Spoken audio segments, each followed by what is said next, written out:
धर्मराज युधिष्ठिर। युधिष्ठिर पांडु का ज्येष्ठ पुत्र था। धर्मराज द्वारा कुंती के आह्वान पर बुलाए जाने पर उनके अंश से ही पैदा हुआ था, इसलिए धर्म और न्याय इसके चरित्र में कूट कूट कर भरा था।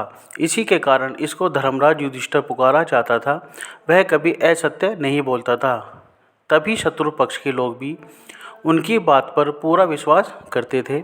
स्वार्थ के कारण किसी प्रकार अनुचित कार्य करना इनको नहीं सुहाता था। वह धीर बुद्धि था, कभी उतावला होकर कोई कार्य नहीं करता था। भीम, अर्जुन तथा अन्य भाइयों को कभी कभी गुस्सा आता था तो वे मर्यादाओं की सीमा को भी लांघने को तैयार हो जाते थे, लेकिन युधिष्ठिर ने कभी सत्य के मार्ग को नहीं छोड़ा। अगर उसके चरित्र को अच्छी तरह देखा जाए तो वह व्यक्ति क्षत्रिय अवश्य था, लेकिन एक योद्धा क्षत्रिय न होकर दार्शनिक क्षत्रिय था। उसकी चेतना केवल क्षत्रिय की सीमाओं के अंदर ही सीमित नहीं थी, बल्कि वह प्राय जीवन के विराट सत्यों पर चिंतन किया करता था। छल कपट उसे छू नहीं गया था।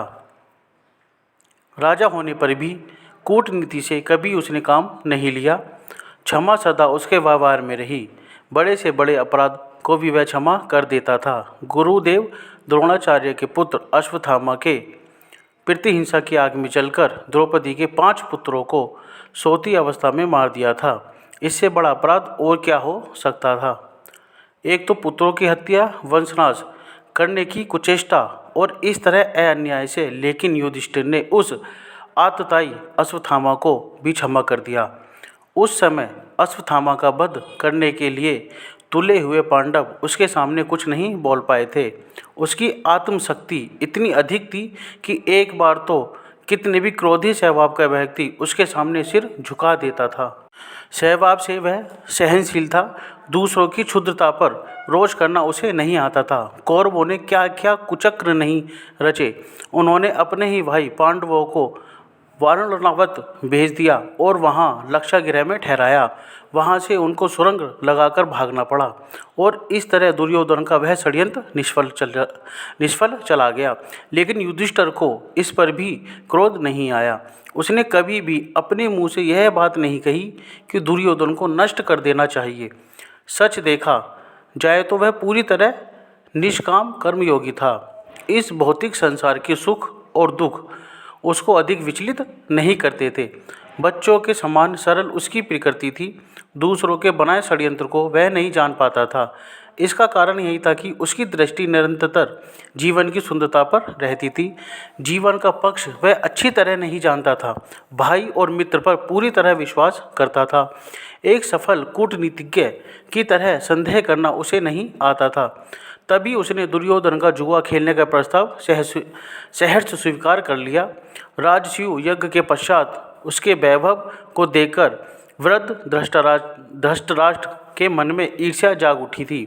उधर दुर्योधन भी अंदर ही अंदर इस सारे वैभव से जल रहा था। उन्होंने ही जुए के रूप में युधिष्ठिर का सब कुछ छीनने का षड्यंत्र रचा। उसी के लिए शकुनी तैयार किया गया था, जिसने प्रारंभ से अंत तक छल किया और अंत में युधिष्ठिर को हरा दिया।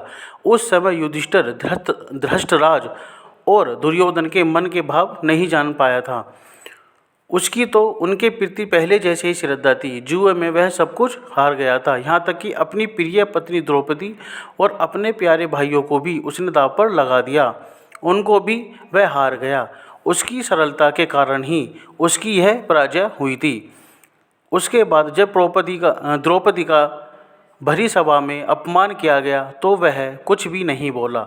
इस कारण उसकी न्याय प्रवृत्ति थी। द्रौपदी उसके दाव पर लगाने के कारण कौरवों की दासी हो गई थी, इसलिए दासी के साथ वे किसी प्रकार का व्यवहार कर सकते थे।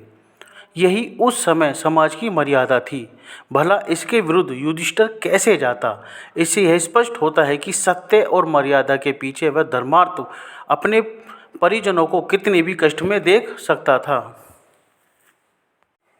12 वर्ष तक वनवास और 1 वर्ष के अज्ञातवास का दुख उसकी इस भूल के कारण सभी को सहन करना पड़ा था। लेकिन फिर भी उनके मन में इसके प्रति खेद नहीं था, बल्कि एक प्रकार का संतोष और सुख था कि वह अपने धर्म का पालन कर रहा है और उसने वनवास और अज्ञातवास की वह अवधि पूरी की। उस बीच कभी यह विचार उसके मन में नहीं आया कि कौरवों ने यह कुचक्र रचकर ही हमें वनवास दिया है, फिर इसको स्वीकार करना क्यों कष्ट भोगा जाए। वह सत्यवादी था, एक बार वचन देकर लौटना तो जानता ही नहीं था। वनवास के समय अन्य भाई कभी कभी विक्षुब्ध हो उठते थे और कहते थे कि कौरवों के इस अन्याय को स्वीकार करना भी कौन सा धर्म है। उधर द्रौपदी भी निरंतर कौरवों के इस कुचक्र का बदला लेने के लिए युधिष्ठिर को उभारा करती थी, लेकिन वह धीर बुद्धि कभी भावावेश में आकर अनुचित पथ का अनुसरण नहीं करता था। वह द्रौपदी को समझाया करता था कि मनुष्य का सबसे बड़ा सुख तो उसके जीवन का सत्य है। यदि वह उसे छोड़ दिया तो धन धान्य तथा अन्य राजसी ऐश्वर्य उसकी आत्मा को कभी संतोष नहीं पहुंचा सकते। असंतोष और तृष्णा ही तो जीवन में दुख का हेतु है। इन्हीं को जीतना जीवन की सबसे बड़ी विजय है। इस दृष्टि से युधिष्ठिर विजयी था। उसका चेहरा सदा प्रशांत भाव से देदीप्यमान रहता था। उसके इसी गुण के कारण ही सभी उसकी आज्ञा मानते थे। उसने अपने चरित्र से पूरी तरह सिद्ध कर दिया था कि महात्मा ही इस संसार में पूज्य हैं। बाकी अन्य बड़े से बड़े सम्राट भी अपने कार्य के द्वारा घृणा के पात्र हो जाते हैं। महात्मा ही अमर होता है, अन्य सभी को काल निकल जाता है और शीघ्र ही उनकी स्मृति मिट जाती है।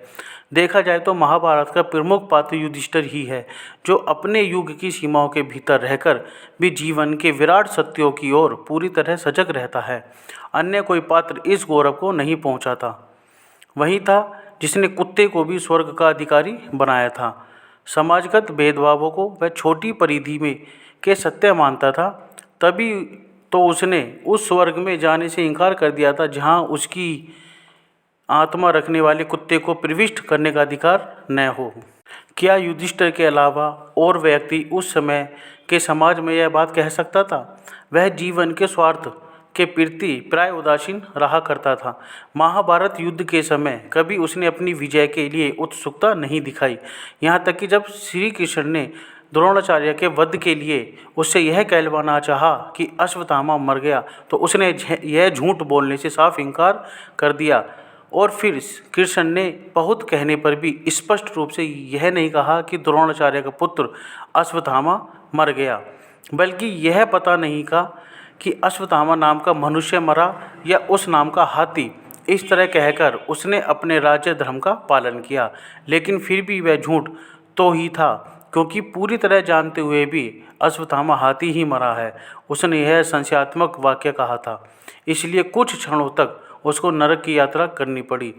बस इसी स्थल पर हम उसकी थोड़ी सी शिथिलता पाते हैं, नहीं तो वह अपने जीवन के आदर्श पर एक चट्टान की तरह दृढ़ था। क्षमा उसके आदर्श था। बिना शत्रु मित्र का विचार करके वह सभी को क्षमा कर दिया करता था। जिस समय गंधर्वराज चित्रसेन दुर्योधन आदि को बांध लाया था, तब युधिष्ठिर ने प्रार्थना करके उनको छुड़वा दिया था। गंधर्वराज ने बार बार कहा था कि उसने दुष्ट दुर्योधन को पांडवों के हितों के लिए ही बंदी बनाया था, लेकिन क्षमाशील और उदार प्रवृत्ति वाला युधिष्ठिर वनवास का यह कष्ट पाते हुए भी दुर्योधन के प्रति भ्रातृत्व का भाव रखता था और उसने चित्रसेन से प्रार्थना करके दुर्योधन को मुक्त करवा दिया था। इस प्रकार जब एक चक्रा नगरी से पांडव आ रहे थे, तो रास्ते में अंगारपूर्ण गंधर्वराज से अर्जुन की मुठभेड़ हुई। युद्ध की तैयारी हो गई, लेकिन युधिष्ठिर ने ही अंगारपूर्ण को क्षमा कर दिया और अर्जुन को आज्ञा दी कि गंधर्वराज को किसी प्रकार की हानि नहीं पहुंचाए। इस प्रकार युधिष्ठिर को कहने से वह झगड़ा थम गया। युधिष्ठिर को क्रोध प्रायः बहुत कम आता था। जिस समय पांडव राजा विराट के यहाँ रहकर अपने अज्ञातवास का समय काट रहे थे, उसी समय विराट के ऊपर 2 आक्रमण हुए।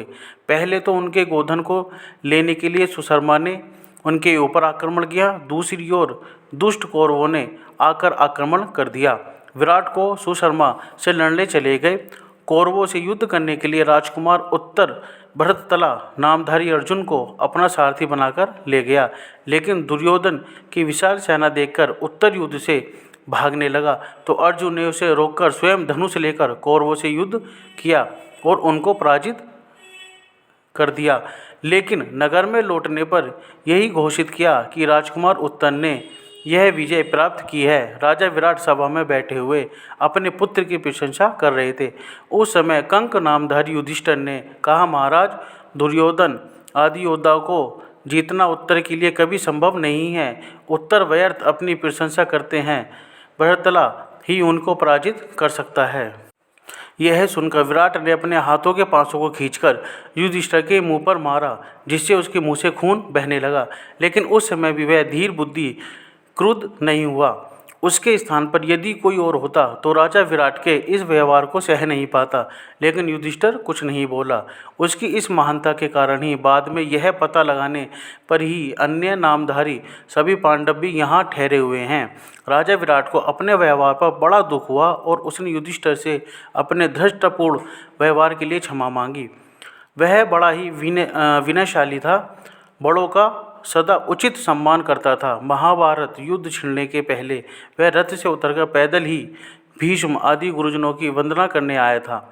उस समय भीष्म पितामह, गुरु द्रोणाचार्य, कृपाचार्य और मृदराज शल्य ने सच्चे हृदय से उसको आशीर्वाद दिया था। उसके इस शील स्वभाव के कारण शत्रु पक्ष के महारथी सदा उसकी प्रशंसा करते रहे। युधिष्ठिर धर्म और समाज नीति को अच्छी तरह जानता था और सदा इस विषय पर चिंतन किया करता था। वनवास के समय एक बार भीमसेन एक विशाल अजगर के चुंगल में फंस गया। जब काफ़ी देर तक वह नहीं लौटा तो युधिष्ठिर उसको खोजने निकला। वहाँ अजगर के चुंगल में अपने भाई को पाकर उसने अजगर से भीम को छोड़ देने की प्रार्थना की। अजगर ने कहा, यदि तुम मेरे प्रश्न का ठीक ठीक उत्तर दोगे तो मैं तुम्हारे भाई को छोड़ दूंगा। युधिष्ठिर ने यह शर्त स्वीकार कर ली। इसके पश्चात अजगर ने धर्म और समाज नीति पर प्रश्न पूछना शुरू किया। युधिष्ठिर ने प्रत्येक प्रश्न का समुचित उत्तर दिया। इससे प्रसन्न होकर अजगर भी भीमसेन को छोड़ दिया। आज के समय एक बार मार्कंडेय मुनि से भी युधिष्ठिर की भेंट हुई थी और उन्होंने अनेक बहुमूल्य उपदेश दिए उसको। महाभारत युद्ध में अपने पक्ष की विजय हो जाने के पश्चात भी युधिष्ठिर को कोई हर्ष नहीं हुआ था। स्वजनों के इस महाविनाश के कारण उसका हृदय अत्यंत दुखी हुआ था और तभी उसने समाज की मर्यादा के विरुद्ध यह सलूक किया था कि क्षत्रिय का ऐसा क्रूर कर्म क्यों है? क्या धर्म की यह मर्यादा शाश्वत है? और तभी उसकी आत्मा बोल उठी, धर्म की गति विचित्र है। सभी ने पांडवों की विजय पर खुशी मनाई, लेकिन वह बार बार पूछता रहा कि आखिर इस विजय का तात्पर्य क्या है? यह विजय किसकी है? क्या यह मानव के सत्य की विजय है? तो फिर इसमें हृदय को इतनी पीड़ा और दुख क्यों है? इस प्रकार के विचार निरंतर उसके मस्तिष्क में उठते रहे और दिन प्रतिदिन अपने स्वजनों की याद करके वह अधीर रहने लगा। कुरुक्षेत्र में बहा हुआ भाइयों और पूज्य वरों का रक्त उसकी दृष्टि के सामने आने लगा। जो व्याकुलता अर्जुन को युद्ध के आरंभ में हुई थी, वह उसको अंत तक कर रही और अंत में काफ़ी बढ़ गई थी। तभी श्री कृष्ण उसे भीष्म पिता के पास ले गए थे। वे कृष्ण जिन्होंने गीता का उपदेश देकर अर्जुन को शांत किया था, युधिष्ठिर को नहीं समझा पाए। अपने धर्म युग का उपदेश वह उसको नहीं दे पाए। उन्होंने जाकर सरसैया पर पड़े भीष्म पितामह कहा, जाति की हत्या करने के पाप से दुखी युधिष्ठिर बहुत ही व्याकुल हो रहे हैं। धर्मयुक्त उपदेश देकर उनके शोक को दूर करिए, इसलिए मैं इनको आपके पास लाया हूँ। पितामह ने राजधर्म, आपधर्म और मोक्ष के उपदेश युधिष्ठिर को दिए और अनेक तरह से उसको समझाया, लेकिन फिर भी उसके हृदय का संताप पूरी तरह नहीं मिटा। तभी तो जिस समय अंत में स्वर्गीय स्वजनों को पानी देने के लिए खड़े युधिष्ठिर के सामने कुंती ने यह भेद खोला था कि कर्ण उसी का अग्रज है, तो उसने क्रुद्ध होकर अपनी माता को ही शाप दे दिया था कि स्त्री के पेट में आज से अभी कोई बात अधिक देर तक नहीं टिकेगी। यदि उसको पहले ही यह पता होता तो वह कर्ण को अग्रज मानकर उसकी आज्ञा में चलता और इस महाविनाश के पाप का बोझ उसके सिर पर नहीं चढ़ता।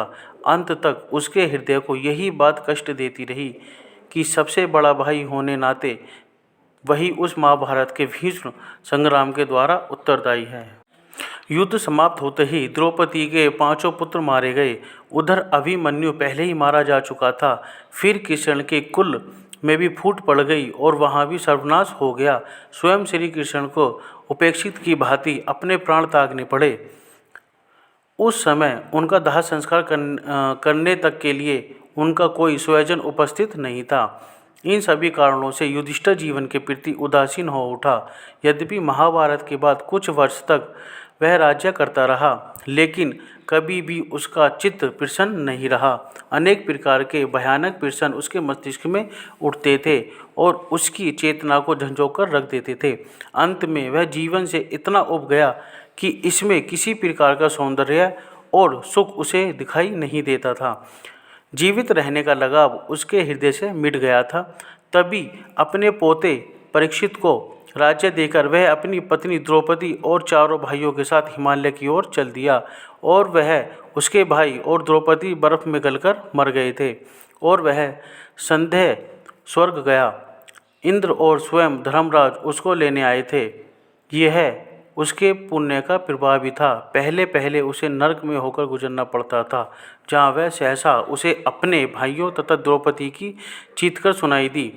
इससे वह व्यथित हो उठा और इंद्र से पूछने लगा, क्या कारण है कि मेरे भाइयों को और द्रौपदी को नरक की दारुणता यातना भोगनी पड़ रही है। इंद्र ने कहा, हे धर्मराज, मनुष्य को अपने कर्मों का फल भोगना पड़ता है। तुम्हारे भाइयों और द्रौपदी के थोड़े पाप कर्म हैं, उन्हीं के कारण इनको ये यातनाएं सहनी पड़ रही हैं, लेकिन शीघ्र ही इनकी मुक्ति होगी और फिर सदा ये पुण्यों के फलस्वरूप स्वर्ग का आनंद भोगेंगे। इसके पश्चात युधिष्ठिर स्वर्ग में पहुंचा तो वहाँ उसको दुर्योधन, कर्ण आदि सभी मिले। उन्हें देखकर उसको भी विस्मय होने लगा और फिर धर्मराज के न्याय पर क्रोध भी आने लगा। लेकिन इंद्र ने कहा, युधिष्ठिर, इन्होंने युद्ध करके वीर गति प्राप्त की है, इसी का पुण्य फल ये स्वर्ग में भोग रहे हैं, लेकिन इसके समाप्त हो जाने के पश्चात अपने अनेक पापों का परिणाम ये नरक में भोगेंगे। शीघ्र ही इनका पतन होगा। कुछ ही देर के पश्चात युधिष्ठिर ने देखा कि कौरवों का पतन होने लगा। वे चीत्कार करते हुए स्वर्ग में नरक की आग में गिरने लगे और नरक में से अर्जुन, भीम, नकुल, सहदेव, द्रौपदी के साथ स्वर्ग में आ गए।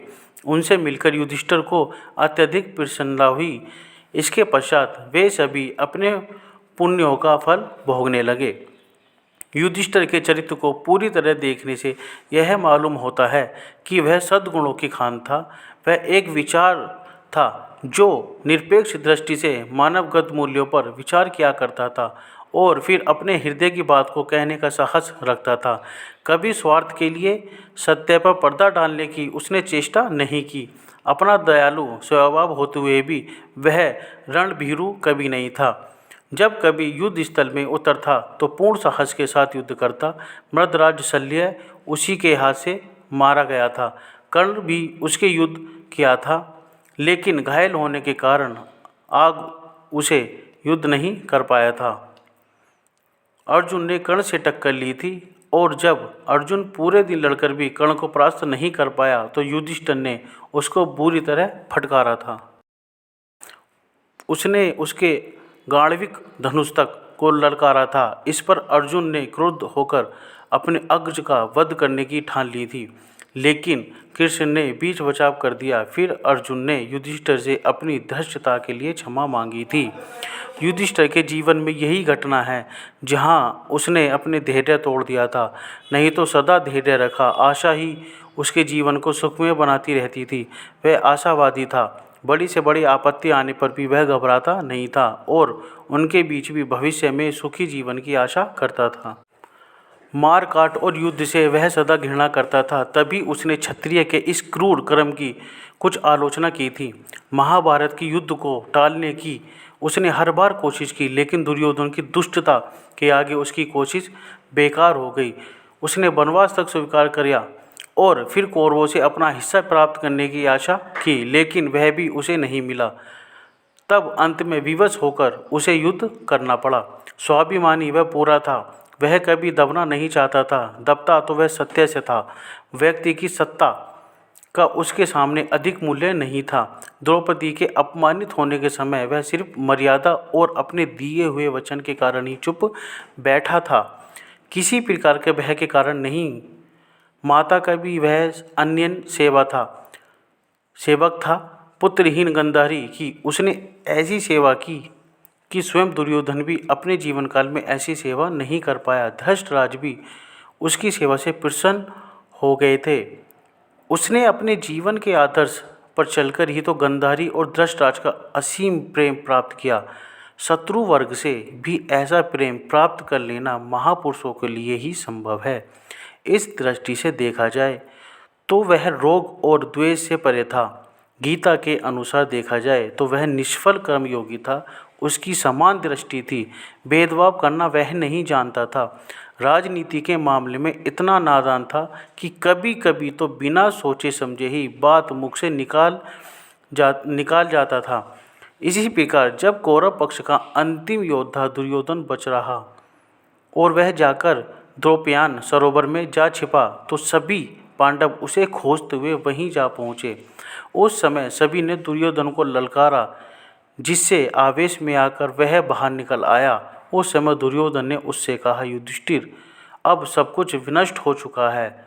मेरी ओर से सभी पराक्रमी योद्धा मारे जा चुके हैं। अब मुझे इस राज्य की आकांक्षा नहीं है, इसे तुम ही ले लो।